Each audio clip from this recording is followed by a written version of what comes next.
देखिए बच्चों, कल की जो बात हुई थी मर्चेंट ऑफ वेनिस में, बात ये हुई थी कि मर्चेंट ऑफ वेनिस में क्या होता है, उसकी कहानी क्या है, रूपरेखा क्या है।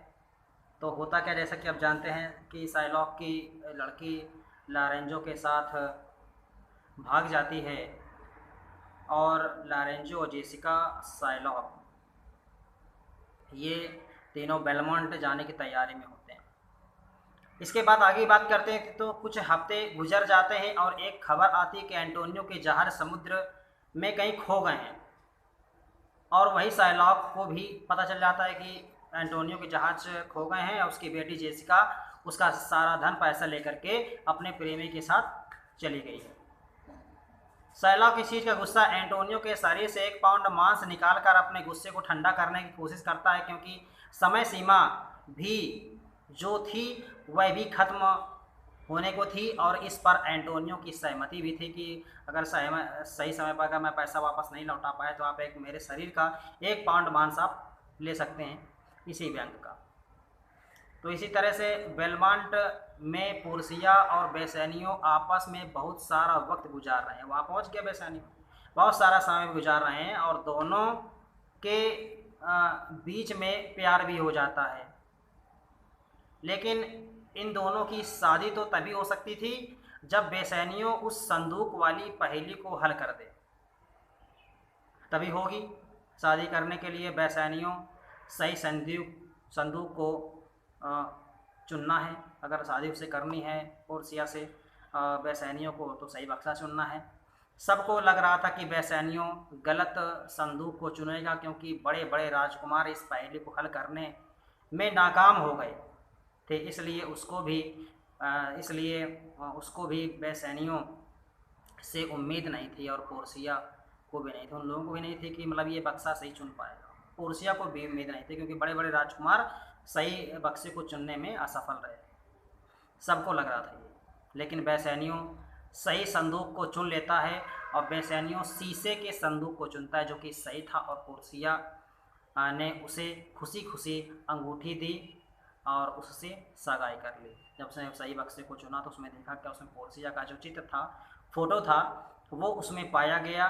और इस पहेली के अनुसार वो पोर्सिया ने फिर बेसैनियो से सगाई करने के लिए अपनी अंगूठी उसको दी। इसके बाद अगर और बात करें इसमें जो है, तो इस बात के लिए ये है कि सब कुछ तो हो गया था, अब सब कुछ सही चल रहा था। बस सब कुछ सब लोग खुश थे, बहुत खुशी होती है। इतने में एंटोनियो का खत आता है बेसैनियो के लिए। उस खत में लिखा हुआ होता है कि मेरे जहाज समंदर में कहीं खो गए हैं और साइलॉक मुझे मारना चाह रहा है, मुझे यहाँ आकर बचाओ। एंटोनियो का खत ये क्या नाम है, वो बेसैनियो के पास आता है। इसके बाद होता क्या है, इस खत की वजह से बेसैनियो काफ़ी उदास रहने लगता है। भाई देखा क्या, मेरा मित्र बहुत परेशान है मेरी वजह से, और मेरे मित्र को इतनी परेशानी उठानी पड़ रही है, तो बहुत परेशान हो जाता है इस खत की वजह से। पोर्सिया को लगता है कि कुछ गड़बड़ जरूर है। वह बेसैनियों से पूछती है कि क्या हुआ बेसैनियों, ठीक है ना, क्या हुआ बताओ तो, ठीक है ना। तो बेसैनियों सब कुछ बता देता है कि उसके साथ क्या हुआ। पोर्सिया कुछ पैसे बेसैनियों को दे देती है ताकि वह वेनिस जाकर जो भी उसका कर्जा है वो चुका सके आसानी से। इसके लिए वो सारा का सारा अपना जो है जितना भी कर्ज होता है उसका, उसके अनुसार वो उसको पैसा रुपया वो उसको दे देती है। इसके बाद फिर बेसैनियो वह पैसा लेकर के वेनिस चला जाता है। अब आगे नाटक में दृश्य आता है वेनिस के न्यायालय का। जब वो जाता है तब तक उसका मुकदमा वो मुकदमा साइलॉक ने न्यायालय में दर्ज कर दिया होता है। अब ये जो नाटक का प्रारूप है ये खुलता है न्यायालय। उस न्यायालय में साइलॉक एंटोनियो को पकड़ कर लाता है और वेनिस के शासक के सामने एंटोनियो के शरीर से 1 पाउंड मांस निकालने की बात करता है कि मैं इसके शरीर का 1 पाउंड मांस निकालने का अधिकारी हूँ। और जैसा कि मैंने इसे बोला हुआ था, अगर 3 महीने के अंदर यदि आप मेरा पैसा 3 1000 ड्यू वगैरह मुझे वापस नहीं कर पाए तो मैं आपके शरीर के किसी भी अंग का 1 पाउंड मांस निकालने का अधिकारी हूँगा। और उसने बॉन्ड में सिग्नेचर भी किया था एंटोनियो ने।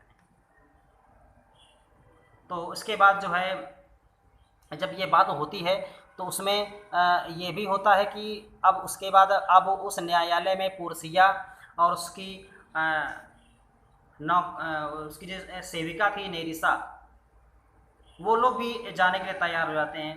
पोर्सिया कहती कि ऐसा करो नेरिसा, मेरे साथ चलो उस न्यायालय में और मैं एक एडवोकेट के एडवोकेट के कपड़े कहीं से व्यवस्था करके मैं चलती हूँ तुम्हारे साथ, तुम मेरे साथ क्लर्क के रूप में चलो और मैं देखती हूँ जाकर के वहाँ पर क्या मामला चल रहा है। तो पोर्सिया भी तैयार हो जाती है वकील का भेष बदल कर। पोर्सिया वकील का भेष बदलती है और पोर्सिया एंटोनियो का बचाव करने लगती जाती है और बचाव करने का प्रयास करती है। और वह शासक से कहती है साइलॉक, वह पोर्सिया जो थी शासक से कहती है साइलॉक का कोई हक नहीं बनता है कि वह एंटोनियो का खून बहाए, कोई हक नहीं बनता है खून बहाए। और अगर किसी भी साइलॉक ने किसी भी तरह अगर साइलॉक ने ऐसा किया तो साइलॉक की जितनी भी संपत्ति है वेनिस में उस संपत्ति को जब्त कर लिया जाएगा। अगर साइलॉक ने ऐसा किया तो मैं उसकी सारी संपत्ति जब्त करा दूंगी, उसकी एक भी संपत्ति नहीं रहेगी। तो पोर्सिया ने पूरी बाजी पलट डाली और उसने साइलॉक को दोषी साबित कर दिया। लेकिन वह वहीं पर एंटोनियो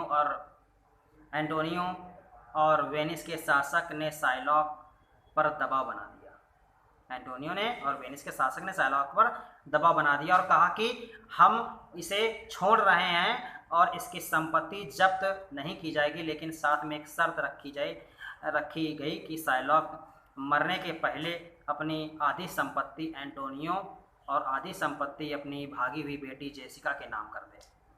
मैं साइलॉक को कुछ नहीं करूँगा, परंतु वो जो है अपनी आधी संपत्ति एंटोनियो का नाम और आधी संपत्ति जेसिका अपनी बेटी के नाम करेंगे। और बचाया कैसे इसको एंटोनियो को?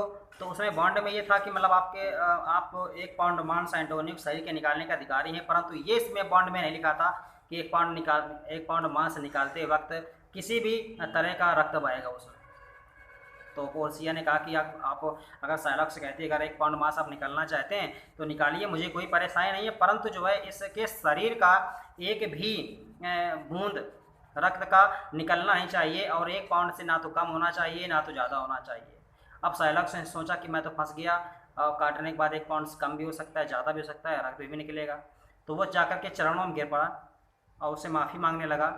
पोर्सिया से कहने लगा मुझे माफ़ कर दो, मुझे मेरा जो पैसा है मुझे वापस कर दो, मैं चला जाऊंगा चुपचाप। पोर्सिया कहती है नहीं, अब बॉन्ड के अनुसार ही जो है तुम्हारा निर्णय होगा, आपको 1 पाउंड मांस लेना होगा। लेकिन वो मना कर देता है, क्षमा मांगने लगता है। तो पोर्सिया उसके माफ़ी के रूप में कहती है अगर तुम चाहते हो कि तुम्हें किसी तरह की दिक्कत परेशानी, किसी तरह का मुकदमा, किसी तरह की कोई परेशानी ना हो, तो इसके लिए तुम्हारी जो संपत्ति है आधी संपत्ति आपको एंटोनियो के नाम और आधी संपत्ति आपको जेसिका के नाम करनी होगी, तभी मैं आपको यहाँ से आपको जो भेज सकती हूँ।